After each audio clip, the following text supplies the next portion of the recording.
Hi, this is Tony with Phillips Fishworks, and this is the 20-gallon high natural aquarium build. This tank's an experimental tank. It's also a little show tank I can have in the fish room, something a little different to look at that's not just an algae-filled breeder tank. You can see what happens when I add the fish, what happens when I quit feeding the fish. So I want to give a shout out to Father Fish. All the plants in this tank came from his website. It's an inexpensive way to get a big variety of plants. You can see what works with your water, what's going to do well for you. Check out his website, father.fish. He's been experimenting and working with fish and live plants for decades and has tons of knowledge on his YouTube channel. While you're out there surfing around on the internet, go to phillipsfishworks.com and check out the microfauna cultures I have for sale. All right, let's start with some of the natural material. We've got sand and several different sizes of gravel.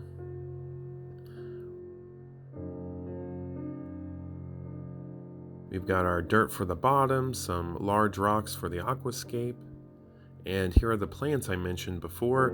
Now they've been in the bag for a little while. I got them in a few days, and they actually stayed in the bag overnight so I can make the video for today.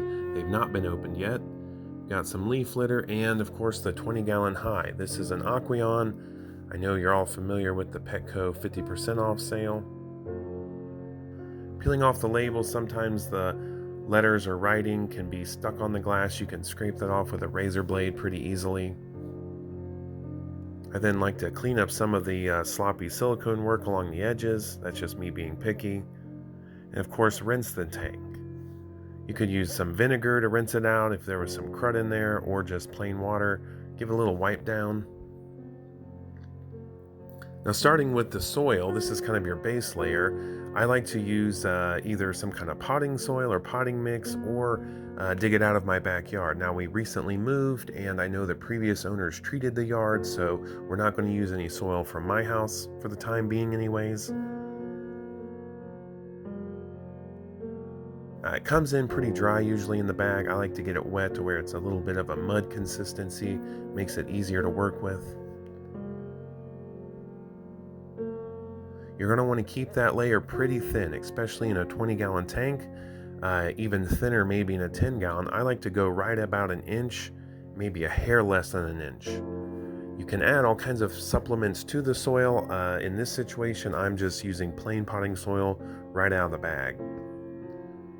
Pool filter sand is probably my first and best choice for sand in the aquarium. It's a good size grain. It's not too fine, it's not too coarse. It's very clean. You don't usually have to rinse it. It's also inert, so it's not going to leach any minerals into the water or dissolve into the water. It's going to leave your water chemistry alone. Now, here are those large rocks. They're actually a type of limestone, so this is kind of part of that experiment aspect of the tank. So I know that's going to affect the water chemistry. It's going to hopefully raise the alkalinity. I like a lot of hard water fish, so that kind of suits my needs. Maybe if you needed very soft water, you wouldn't want to use limestone. But we're going to find out from experimenting just how it affects the water chemistry over time. If you've watched any of my other videos, you know I like a lot of coarse gravel mixed in around. It's a great hiding spot for microfauna. Also, shrimp love rock piles. I know you've heard that before. Sprinkle a little bit of fine gravel in there. That's just for some of the aesthetics. It's also just more surface area. I like a varied texture.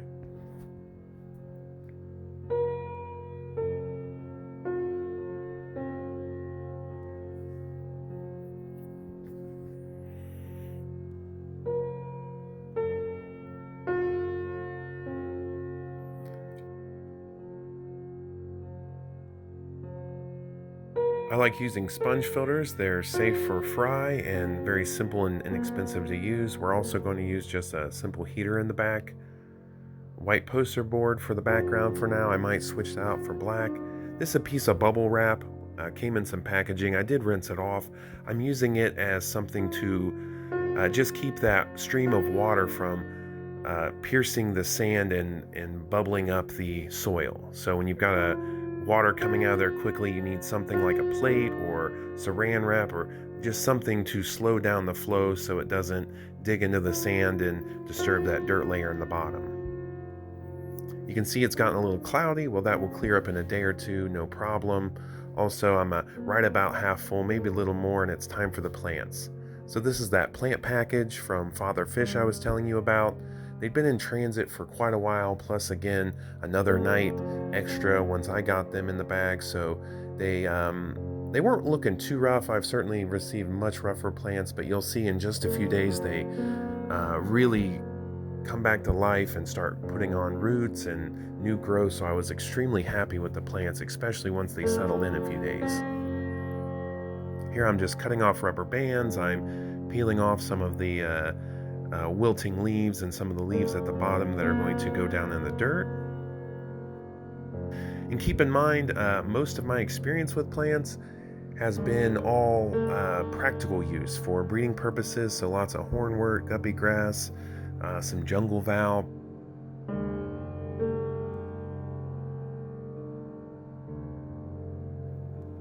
I'm just dipping them in water to get off any of the loose debris. I'm not dipping them in any kind of chemical. I'm not trying to sterilize them or anything like that.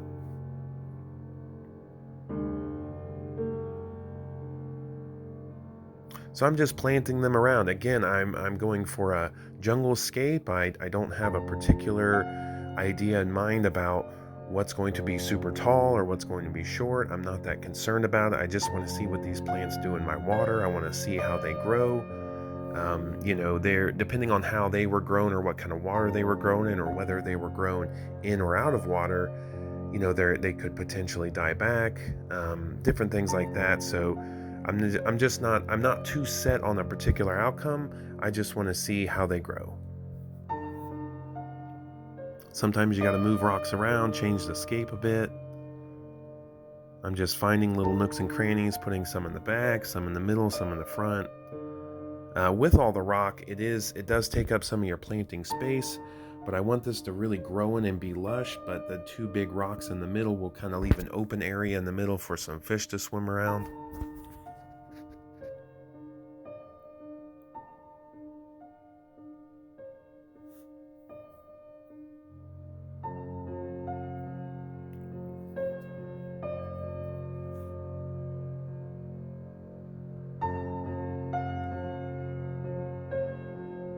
Again, if you'll notice all these rock piles, it really creates an environment where you can house or a habitat for that microfauna, for those small creatures, a place for them to live.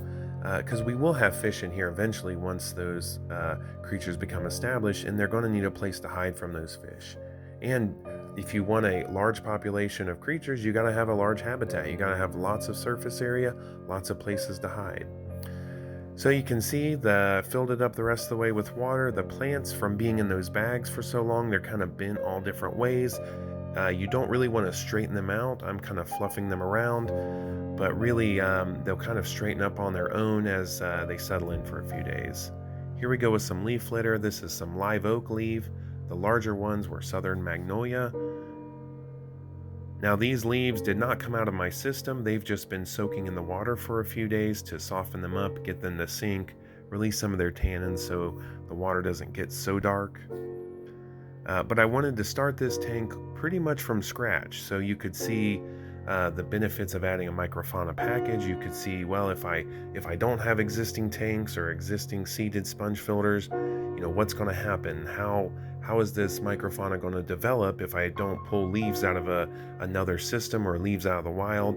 This is kind of from scratch if you don't have much to work with already. And then you'll see here in a little bit when we add the microfauna to it, and over time you'll see how that microfauna grows and really establishes themselves into the environment. So again, I'm not super concerned about setting up a specific scape. I'm just kind of moving things around, see how I like it, putting things in the back as well, because it's not just an aesthetic thing, it is actual habitat and food for creatures, so it can be out of sight and still serving its purpose.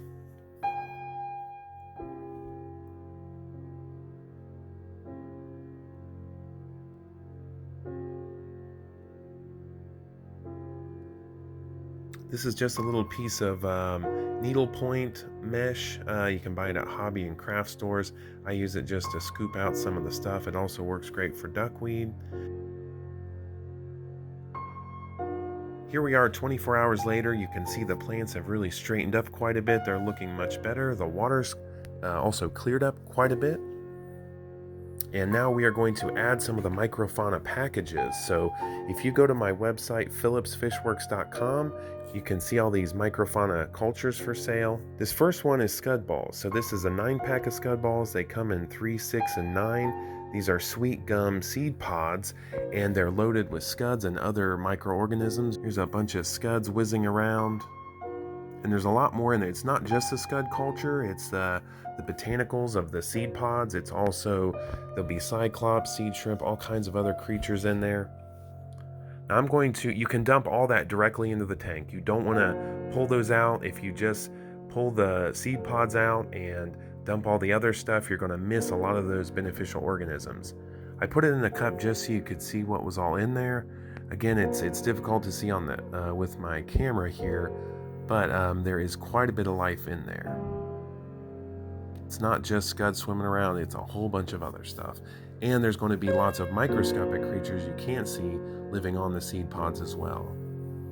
Again, we're just dumping it all right into the tank. Now, you can leave them kind of in a pile if you want to create a real safe zone that the fish can't get into. You can spread them out, you can put them in the front, back.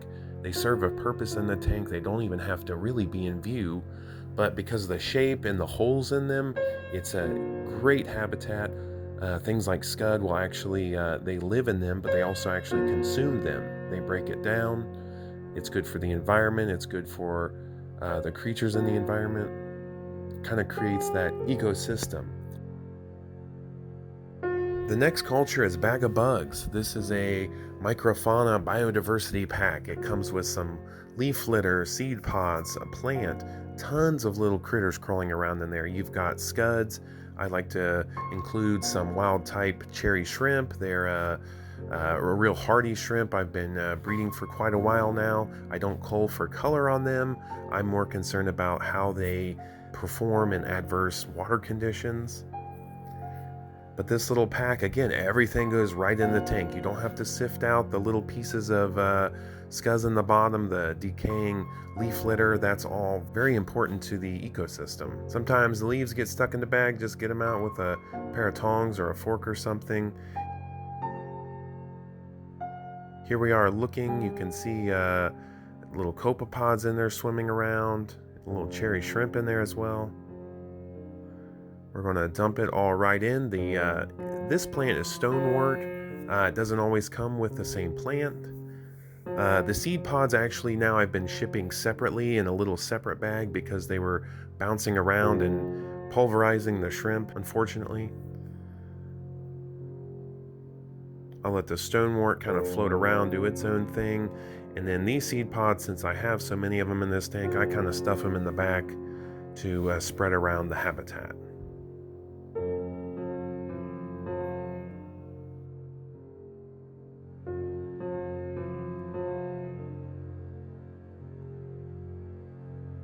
Here we are with the 10-pack of ram's horn snails. Now, if you buy some snails, I always throw in a few extra. Also, I don't give you all brown ones. They're just gorgeous. I try to loosen them up a little bit to see how I'm not squeezing them or pinching them or anything, but I'm just kind of busting them loose off the surface of the bag so I can dump them in and they don't get stuck in the bag.